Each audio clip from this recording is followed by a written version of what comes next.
Z. Chris, maybe you first. Such a big last couple of weeks for the Lions, a couple of comebacks from really difficult positions. Do you feel like you're sort of riding the momentum heading into this game? Yeah, well, we're trying to. Obviously, we've got a bit of it, so you try and milk all those experiences for everything that you can. So, the boys feel confident. We've enjoyed the last few weeks, and we're looking forward to tomorrow. Chris, I spoke to you last year about the journey that you've been on with this club. Yep. Bringing them right from the bottom. You've been competing for 6 seasons in the finals. Is the time right now, experiencing the grand finals, the time right to claim a premiership?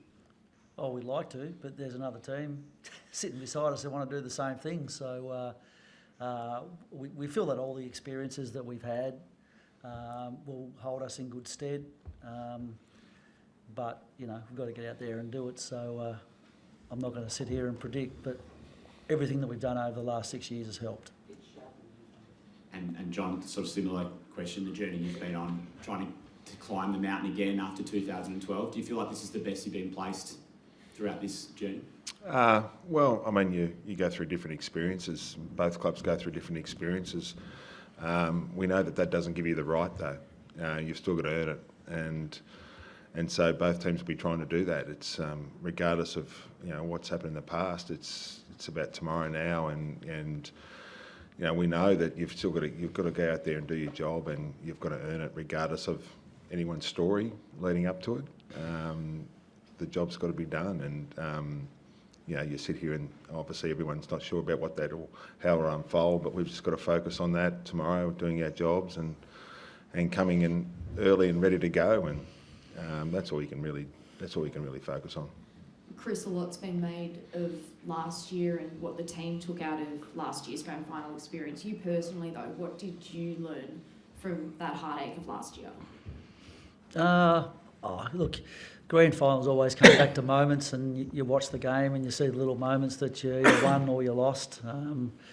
We looked at that immediately after the grand final. We talked about, what did we learn, so that if we happen to be lucky enough to get back there again, then we'll carry those lessons with us. And we did a bit of an exercise where we wrote all those things down, and I put them in a time capsule, not really knowing that we'd be pulling them out again this year, but we pulled them out before the final series this year, and all those things are fresh in our players' mind, and hopefully it will help them tomorrow. I mean, your experiences do help you, so that's what we're hoping for anyway.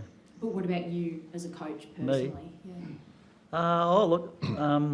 That's the first time I'd been a coach, but I had been in 6 other grand finals, I think, sitting in the coach's box, so it wasn't like it was a new experience for me. There are times you make decisions in games, like last year's grand final, Bobby Hill sort of won the game for Collingwood, and did we put enough time and effort into him leading into the game, etc. They're the sort of things that you ask yourself about, but at the end of the day, you come into the game, you think you've done the best preparation that you can, and the boys go out there and apply it. We lost by less than a goal, so that's luck sometimes in this game. John, how tough was the decision and the conversation with Callum? It's tough. It's one of those things you've got to make decisions. You sit down as a group of medical conditioning staff and you go through everything and you talk about it, and then you've got to deliver the message. And it's tough because Callum's a great person and a great leader of our footy club, but he also understands that decisions need to be made and then jobs need to be done after that. And he came down obviously with us yesterday and is absolutely behind the team, ready to go. And that's just the sort of person he is. He's a wonderful person. How did he react when you told him? Oh, as you'd imagine. I probably won't. I don't need to describe it. He was disappointed, but that's what happens sometimes. And when we sort of weighed it all up and the risks going into a game like this, it just seemed to outweigh and go against Callum in that moment, even though he trained well. So, we had that discussion as a group, made that decision as a group, and then we get on with things. Chris, we know Lachie Neale's been dealing with the foot and the heel injections. Yesterday we saw him getting some work done on his calf and Achilles. Is he dealing with a bit more than just the foot injury at the moment, Lachie? No, it's just his foot. That's been the case for about 7 or 8 weeks. When he plays, it's not an issue, but it's a little harder for him during the week to get to train. So we've had to find other ways to keep him fit and to keep his touch up. But as you saw last week in the prelim final, he was in pretty good form. So he's a really strong-willed person, and it won't be any excuse for him tomorrow. And Harris, Chris spoke about the time capsule sort of stuff from last year. What are one or two things that you took out of that from when you reopened those letters to yourselves at the start of the week to reflect on last year? Yeah, I think as Fags just mentioned about the moments in games, we probably let ourselves down in key moments last year during that grand final. They were able to kick some goals late in quarters and, probably going away from what we did well as a team throughout the whole of last year. So just our ability to capitalise on moments and play the way we want to play. Dane, is it a bit bittersweet for you taking over Callum's job, and do you have to prepare yourself differently now going into a grand final, or is it the same sort of preparation for you? It's a good question, mate. I think bittersweet's exactly the word. First of all, shattered for a mate, one of my great mates, and leaders of our club that we've been through a lot together with. But we've had to push that aside. Me and him had a cry after the news on Wednesday afternoon, and but as soon as that was done, and the way Millsy would want it is just moving on and business as usual, and that's what it had to be. As for my prep, I don't think anything changes. I've been doing what I can in terms of a leadership sense all year, and nothing for me changes. I'll be going out and doing what I need to do. That's it. Chris, during the final series, and particularly in that last game, how important have Callum Archie and Charlie Cameron been, particularly in those big moments that we saw, particularly in that last game? Yeah, they do find ways to influence the game, that's for sure. I mean, that last little bit of play late in the last quarter where Charlie puts his body on the line, flicks the ball out to Cal kicks that goal. They've been huge for us. Cal in particular has had a great final series. You talk about moments, he's had some big ones, and even throughout the season. So it's a real credit to him because it's been a real struggle, AFL football, for Cal to really establish himself. And, he said to me at the start of the year he thought his best spot to play was up forward, and we've been able to put him there this year, and he's proven that statement to be correct. So he's been a very handy player for us and pretty underrated. Harris, how valued are they within the group? They absolutely love team members. The way they go about their footy, they're always bring great energy to us as a team. And as you said, it's fantastic to see how well Cal's played the last couple of weeks, even that final against the Giants. There weren't many of us that were playing our role that well in the first half, but I felt like he was a real heartbeat for us. And what Chuck brings week to week, big smiles on his face, and his pressure work in the front half's unreal. So, love playing with those boys. John, losing your captain for a big chunk of the season and then on the eve of the grand final, a lot of teams that would be a huge blow. It's obviously a big decision to make for the club, but can you talk to the player leadership group? It seems that Sydney has coped with that remarkably well this year. Yeah, look, first of all, he's a very good player. He's obviously a top-line player, but we've played most of the season without him. We played the prelim final without him. We've got a strong core group of players, and whether it's Dane or some of the other more experienced players, Lordy, those guys that have been around a bit. But it's also our younger guys. Our younger guys have played a bit of footy together now, and so they've been taking the responsibility as well. It's not just the more mature, older guys in our group. We sort of rely upon our younger group as well coming through, who are able to lead in their own way. And sometimes that's in a bit of a different way, but we found that really beneficial this year, that those guys have been able to do what they need to do, and that impacts the team in a really positive way. So it's about our whole team, not just the older leaders, and that's what we've been really happy with. Harris, last year there was the sort of kerfuffle with the last man holding the cup, and you had a bit of a laugh about it when you got brought up again in pre-season. I assume Lockie's going up there. Is he a superstitious man? Is he going to hold on to that thing for dear life? To be honest, I haven't really talked about it. Yeah, I'm glad I'm not doing it because I've had about 1,000 Instagram messages throughout the week from very loyal Lions fans. But yeah, it's all a bit of a gimmick, isn't it? You both had Callum Mills and Oscar McInerney both won't be out there for the game.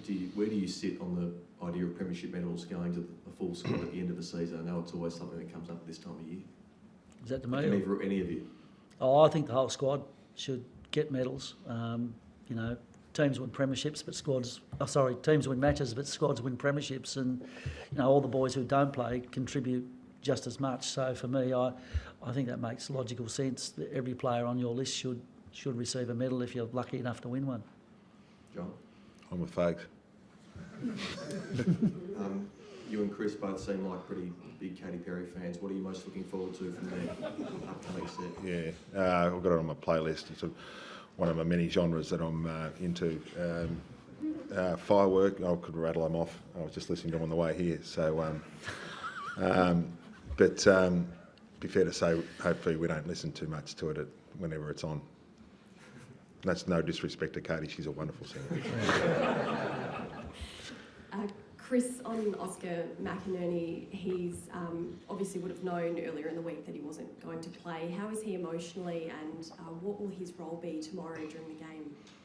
Yeah, he's good emotionally. I mean, he pretty much knew when he hurt his shoulder the first time last week that probably the season was over for him. At that point in time, we didn't know whether we're going to win or lose that game, but he bravely went back on and gave us another 45, 50 minutes on the field before it popped out again, knowing that, and that's sort of quite inspirational for his teammates. You know, he put himself before the team, put the team before himself basically, and you know, that 45 minutes really helped us. So it was great by him to do that. And that's the sort of guy that he is. He looks a bit awkward and gangly, but in the four walls of our football club, he's a really important person culturally. So. You know, we'll go out there trying to play for him as well tomorrow. And will he be on the bench or up in the box with you? Yeah, I think if I'm right, Callum's on the bench, John, for you guys. Yeah, I haven't worked it out either yet, Chris. It's, yeah, well, no, we asked for listen to Katy Perry, so it's sort of. We asked for O to be able to sit on the bench tomorrow and you know, be a bit of a voice to the players, which he will be. John, just on the theme of Ruckman, I just wanted to ask you about Brody Grundy, as he had to do some furious scouting on Darcy Fort this week, and also just talk about Brody coming to the club and what a difference he's made. Yeah, look, he's done some work clearly. You know, he's a professional when he comes into his preparation. He and Cox have been working on that, and as well as Hayden and looking at what he's been done. You know, he's a very good player. He's an experienced player.